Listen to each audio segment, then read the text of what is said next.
now recognize the gentleman from Georgia. The chairman of the House Ways and Means Committee, Richard Neal, is asking the IRS to provide copies of President Trump's personal and business tax returns for the last 6 years.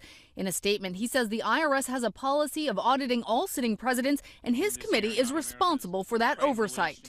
Ways and Means has evoked the authority in the normal course of its oversight of tax administration many times before. As a candidate, Mr. Trump broke nearly 50 years of presidential tradition by not releasing his tax returns. At the time, he said he would eventually. I'll release them when the audit's completed. Now, more than 3 years later, he claims that the audit continues. I'm always under audit, it seems, but I've been under audit for many years because the numbers are big, and I guess when you have a name, you're audited.